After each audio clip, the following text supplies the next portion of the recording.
नमस्कार। आप सभी विद्यार्थियों का आज की इस ऑनलाइन क्लास में स्वागत है, अभिनंदन है। इससे पूर्व ऑनलाइन क्लासेज में हमने श्रोडिंगर सरल समीकरणों के हल के अंतर्गत एक विमीय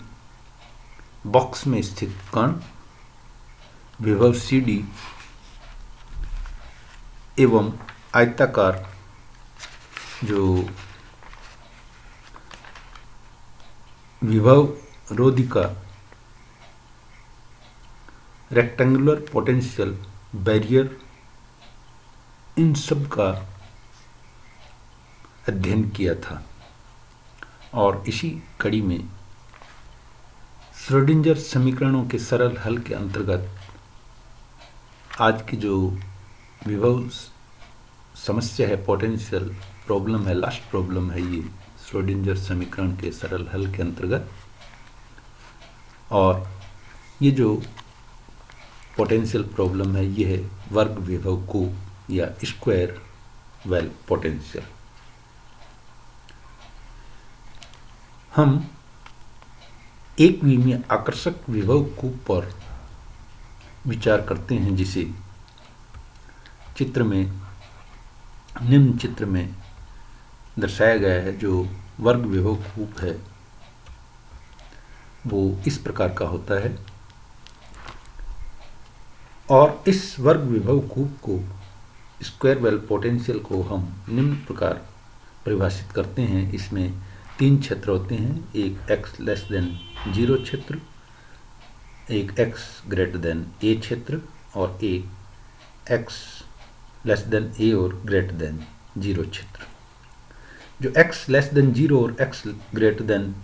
क्षेत्र हैं, उनमें पोटेंशियल Vx का मान 0 होता है। इसी प्रकार जो x<a और <0 क्षेत्र है, उसमें पोटेंशियल Vx का मान -V0 होता है। अब मान लीजिए कि कणों का एक पुंज विभव कूप पर बाईं ओर से आपतित है और कणों की ऊर्जा E का मान 0 से अधिक है, यानी उनकी जो काइनेटिक एनर्जी है उसका मान 0 से अधिक है। और इस वर्ग विभव कूप पर बाईं ओर से जो कण हैं, कणों का पुंज है, वो आपतित है।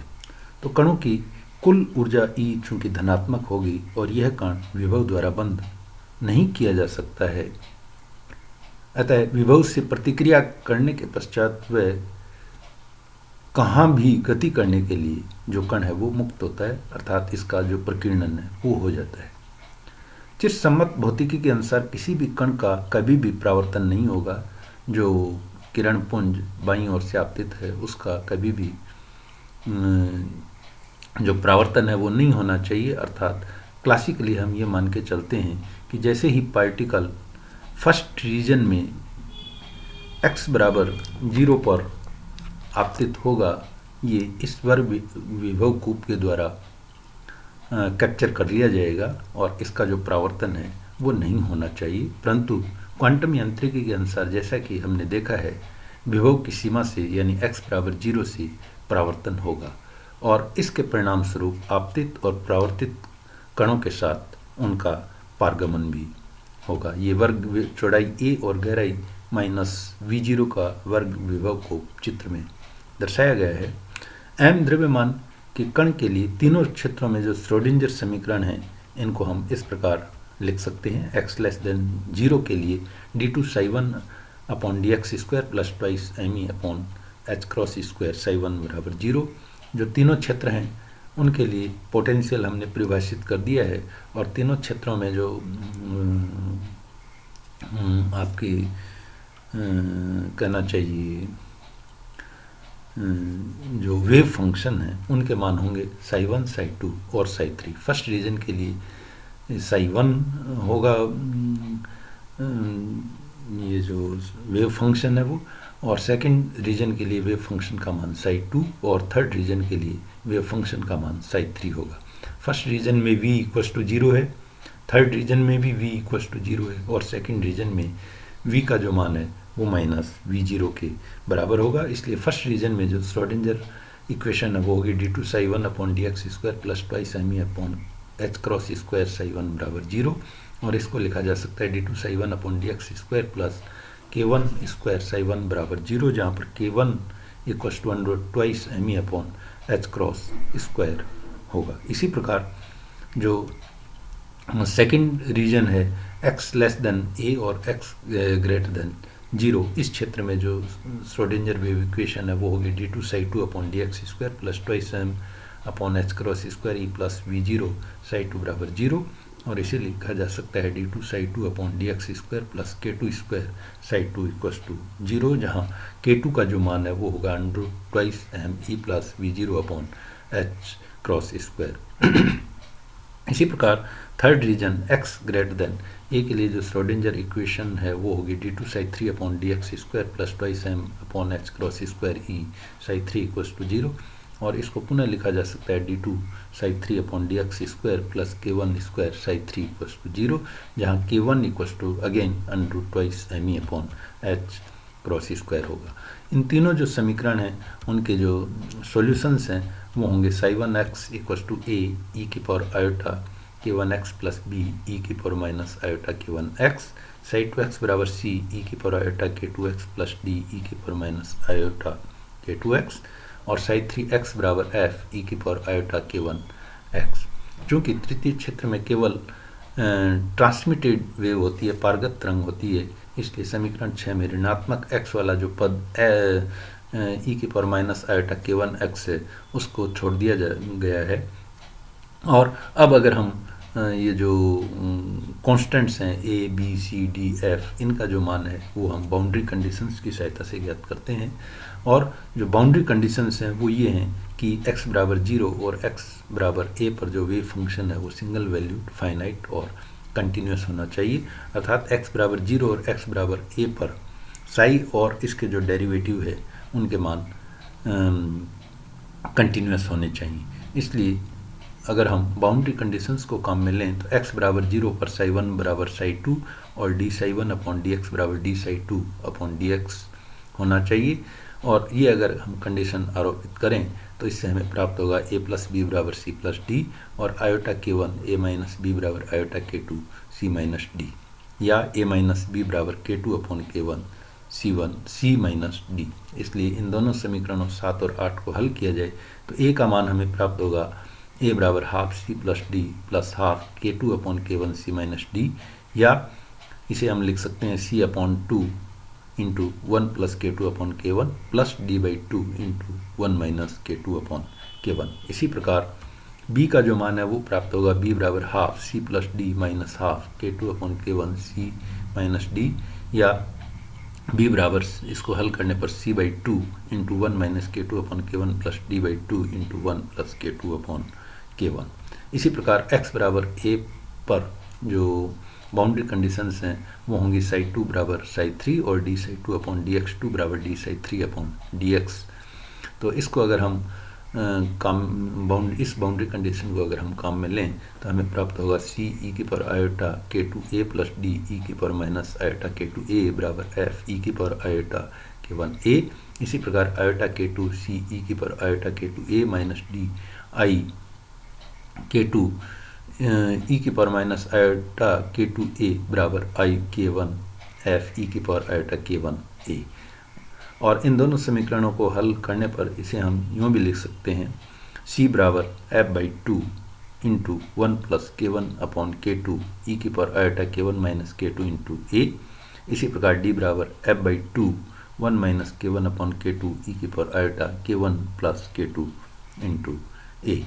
और यहाँ से c और d के जो मान है वो समीकरण 9 में प्रतिस्थापित कर दें तो हमें a का मान प्राप्त होगा a बराबर f by 4 into 1 plus k2 upon k1 into 1 plus k1 upon k2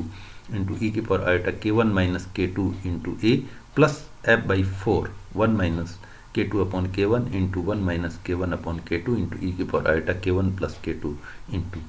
ए। इसको अगर हम सॉल्व करें तो इसको हम लिख सकते हैं, अल्टीमेटली इसका जो मान है, ये पूरी जो इक्वेशंस हैं ये आपको दी हुई हैं और इनको सॉल्व करने पर अल्टीमेटली हमें f अपॉन a का जो मान है वो प्राप्त होगा। f upon a equals to 4 k1 k2 e की power minus iota k1 a upon 4 k1 k2 cos k2 a minus twice iota into k1 square plus k2 square into sine k2 a। इसलिए transmission coefficient इसका जो मान है वो होगा f upon a into f star upon a star, और इसको लिखा जा सकता है f upon a magnitude whole square. तो समीकरण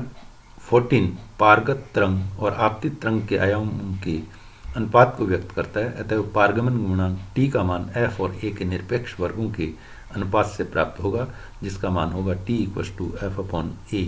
मैग्नीट्यूड स्क्वायर बराबर f अपॉन a हम निकाल चुके हैं। इसी से हम f अपॉन a स्टार इसका जो कॉम्प्लेक्स कॉन्जुगेट है वो भी निकालेंगे, और दोनों के जो रेशियो के मैग्नीट्यूड का स्क्वायर अगर हम ज्ञात करें तो इसका मान होगा 2 twice k1 k2 into e की power minus iota k1 a upon twice k1 k2 cos k2 a minus iota k1 square plus k2 square into sine k2 a magnitude whole square. और इसको अगर हम solve करें तो प्राप्त होगा 4 k1 square k2 square upon 4 k1 square k2 square plus k1 square minus k2 square का whole square sine square k2 a। और इसको अगेन हम k1 square upon into k2 square से डिवाइड कर दें अंश और हर को, तो हमें प्राप्त होगा t equals to f upon a magnitude square बराबर 1 upon 1 plus 1/4 into k1 upon k2 minus k2 upon k1 का whole square into sine square k2 a। और k1 और k2 के मान जैसा कि ऑलरेडी हम निकाल चुके हैं, k1 का जो मान है वो है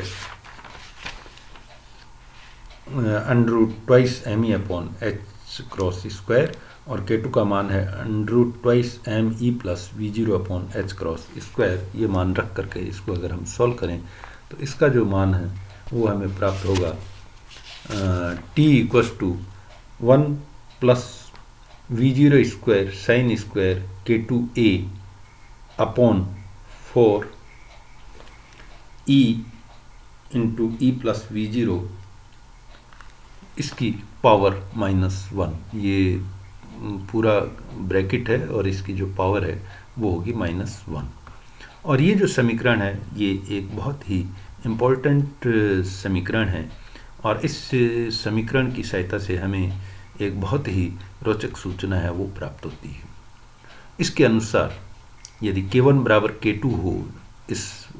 फॉर्मूले के अंतर्गत इस सूत्र में, तो t1 का जो मान है वो 1 हो जाता है, अर्थात इस स्थिति में विभव अनुपस्थित होता है, अतः t का मान एक अंक हो जाता है। इसके अलावा k1 का मान k2 से भिन्न होने पर भी t का मान सामान्यतः एक अंक से कम होता है, जो कुछ कणों के परावर्तन के संकेत देता है। क्लासिकली ये परावर्तन नहीं होना चाहिए, लेकिन क्वांटम मैकेनिकली हम ये पाते हैं कि k1 का मान k2 से भिन्न होने पर भी जो t का मान है वो सामान्यतः एक अंक से कम होता है, जो कुछ कणों के परावर्तन का संकेत देता है। आकर्षक विभव चूंकि E ग्रेटर देन 0 है, इस प्रकार के परावर्तन का कारण कणों का तरंग स्वरूप होता है, यानी ये जो घटना है वो कणों के तरंग स्वरूप के कारण प्राप्त होती है। और इसकी जो तुलना है वो हम आर्गन पाइप के खुले सिरे से ध्वनि तरंगों के परावर्तन से इसकी जो काफ़ी समानता होती है, जैसा कि हमने जो सीनियर लेवल की क्लासेज में आर्गन पाइप के खुले सिरे से ध्वनि तरंगों के परावर्तन का अध्ययन किया है। k1 का मान k2 के बराबर नहीं होने पर भी t का मान साइन स्क्वायर k2 a बराबर 0 होने पर एक अंक हो जाता है, अर्थात यदि k2 a बराबर n पाई हो, जहां n का मान पूर्णांक हो, तो पारगमन अनुनाद होगा। इस प्रकार कण की ऊर्जा के शून्य से अधिक मान E ग्रेटर देन 0 के लिए सामान्यतः प्रकीर्णन होता है, अर्थात कोई बाउंड स्टेट है वो नहीं होती। और k2 a बराबर n पाई, k2 का मान हमें मालूम है under root twice m e plus v0 upon h cross square into a बराबर n पाई होने पर अन्नादि प्रकीर्णन होता है और t का जो अधिकतम मान है वो एक अंक हो जाता है। इसी प्रकार k2a का मान π/2 का विषम संख्यक होने पर t का जो मान है वो न्यूनतम होता है, अर्थात k2a = n × π/2 हो, जहाँ n विषम पूर्णांक हो, तो इस स्थिति में जो t का मान है वो न्यूनतम हमें प्राप्त होता है। एक वर्ग विभव में द्रव्य तरंग का व्यवहार प्रकाशिकी में फैब्री पैरेट जो व्यतिकरण मापी है उसमें प्रकाश की तरंग के व्यवहार के समान होता है। फैब्री पैरेट व्यतिकरण मापी में x बराबर a पर दर्पण के पृष्ठ पर परावर्तित होने वाली प्रकाश की तरंग x बराबर 0 पर परावर्तन के पश्चात 2n कला परिवर्तन के साथ लौट आती है और तब इसका भीतर आने वाली जो आगामी तरंग है उससे संपोषी व्यतिकरण होता है और फलस्वरूप पारगत तरंग का जो स्ट्रेंथ है, प्रबलीकरण है, वो हो जाता है। इस प्रकार k2 बराबर n πh×a होता है तथा क्रमागत तरंगों के बीच 2n का कला परिवर्तन होकर विभव कूप में आगे और पीछे गति करने वाली तरंग का प्रबलीकरण जो स्ट्रेंथन है, प्रबलीकरण है, वो हो जाता है। इस प्रकार अनुनाद हो जाने से अनुनादित प्रकीर्णन होता है। तरंग संख्या k2 के फलन के रूप में जो पारगमन गुणांक का व्यवहार है वो इस चित्र में दिखाया गया है। ये जो x एक्सिस है उस पर वेव नंबर k को लिया गया है, y एक्सिस पर t को लिया गया है। तो जब t का मान k1 बराबर k2 होता है उस स्थिति में t का जो मान है वो 1 होगा। तो जैसा कि आप इस डायग्राम में देख रहे हैं ये t = 1 को दिखा रहा है, जहाँ पर प्रबल जो अनुनाद है वो हो रहा है, यानी आगामी जो तरंग है उससे जो पश्च तरंग है उसका संपोषी व्यतिकरण होगा और उसके अनुसार ये जो अनुनादी प्रक्रिया है वो इसमें संभव होगी। और जब k1 बराबर k2 नहीं है तो उस स्थिति में जो t का मान है वो न्यूनतम होगा, जैसा कि ऊपर अपन डिस्कस कर चुके हैं, और उस स्थिति में इसका जो मान है वो न्यूनतम या ये आप देख रहे हैं 0 के बराबर होगा। तो इस प्रकार तरंग संख्या के फलन के रूप में हम पारगमन गुणांक को चित्र की सहायता से व्यक्त कर सकते हैं। तो आज की इस ऑनलाइन क्लास में बस इतना ही। धन्यवाद।